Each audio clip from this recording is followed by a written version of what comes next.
बता दें, भाजपा की बैठक में शामिल होने दिल्ली पहुंच गए मुख्यमंत्री योगी आदित्यनाथ। तो दिल्ली में भाजपा की राष्ट्रीय कार्यकारिणी की जो बड़ी बैठक है उसमें शामिल होने के लिए सीएम योगी पहुंच गए हैं। अब से थोड़ी देर में शुरू होने वाली है भाजपा की राष्ट्रीय कार्यकारिणी की बैठक। ये बड़ी खबर आपको बता रहे हैं, भाजपा की राष्ट्रीय कार्यकारिणी की बैठक कुछ ही देर में शुरू होने वाली है और ये सीधी तस्वीरें आपको दिखा रहे हैं। मुख्यमंत्री योगी आदित्यनाथ पहुंच गए हैं एनडीएमसी कन्वेंशन सेंटर, जहां भाजपा की राष्ट्रीय कार्यकारिणी की बैठक कुछ ही देर में शुरू होने वाली है। सीएम योगी आदित्यनाथ को आप देख सकते हैं, कुछ ही देर में यह बैठक शुरू होगी। एनडीएमसी कन्वेंशन सेंटर पहुंचे हैं सीएम योगी आदित्यनाथ। भाजपा की राष्ट्रीय कार्यकारिणी की बैठक में शामिल होने के लिए मुख्यमंत्री पहुंचे हैं और ये तस्वीरें भी आपको दिखा रहे हैं एनडीएमसी कन्वेंशन सेंटर से।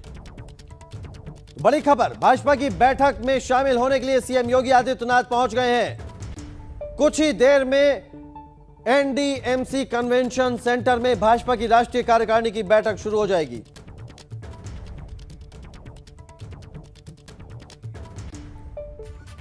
आगे बढ़ते हैं, उत्तराखंड में 4 धामों के कपाट बंद होने का सिलसिला शुरू हो चुका है। बीते दिनों से रविवार सुबह 8 बजे जहां केदारनाथ धाम के कपाट बंद हुए, तो दोपहर ठीक 12:15 पर यमुनोत्री धाम के कपाट शीतकाल के लिए बंद किए गए।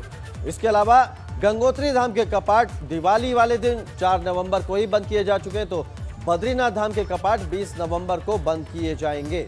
बाबा केदारनाथ धाम के कपाट भैया दूज के मौके पर मंत्रोच्चारण के बीच शीतकाल के लिए बंद किए गए। इस दौरान मंदिर परिसर में काफी संख्या में तीर्थयात्री श्रद्धालुगण मौजूद रहे। तो 4 तस्वीरें आपको दिखा रहे हैं। 6 महीने के लिए शीतकाल के लिए 4 धाम के कपाट बंद होने की जो प्रक्रिया है वो जारी है। गंगोत्री, यमुनोत्री, केदारनाथ धाम के कपाट बंद हो चुके हैं, लेकिन बद्रीनाथ धाम के कपाट 20 नवंबर को बंद होंगे।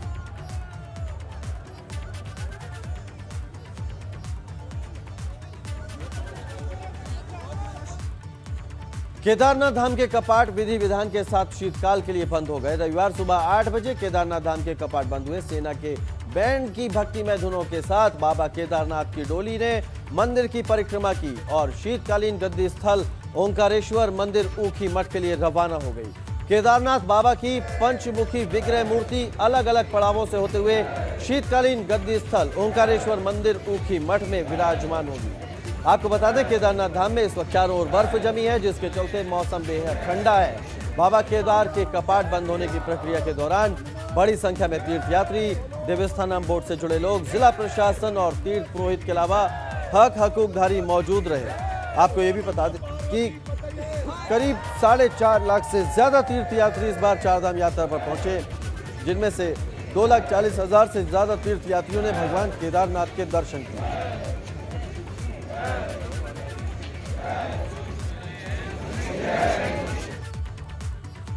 चार धाम में से 3 के कपाट बंद हो चुके हैं और अब 20 नवंबर को भगवान बद्रीनाथ के कपाट बंद होने, जिसको लेकर 16 नवंबर से विधि विधान शुरू हो जाएगा।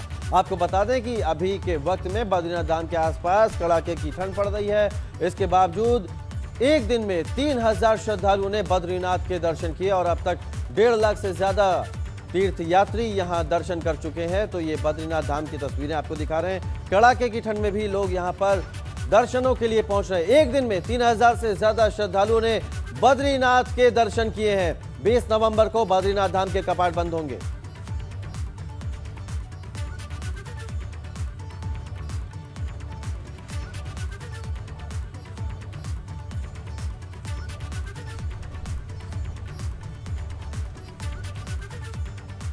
शीतकाल के लिए 4 धामों के कपाट बंद किए जा रहे। इसी सिलसिले में भैया दूज के मौके पर दोपहर 12:15 बजे यमुनोत्री धाम के कपाट पूरी विधि विधान के साथ बंद किए गए और मां यमुना की भोग मूर्ति उत्सव डोली को शनिदेव की अगुवाई में खरसाली गांव के लिए रवाना किया गया।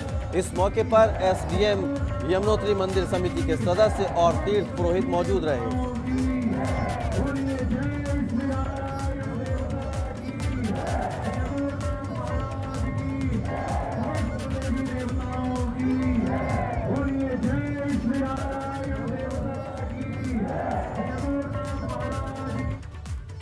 उधर उत्तरकाशी में मां गंगा मुखबा धाम में विराजमान हो चुकी है। दोपहर 2 बजे गंगा उत्सव डोली मुखी मठ पहुंची, जहां श्रद्धालुओं के जयकारों के साथ मां गंगा का भव्य स्वागत हुआ और अब मां गंगा मुखबा धाम में शीतकाल के 6 महीने के लिए यहीं विराजमान रहेगी। और मां गंगा की जो चल विग्रह उत्सव डोली है वो भी आपको दिखा रहे हैं।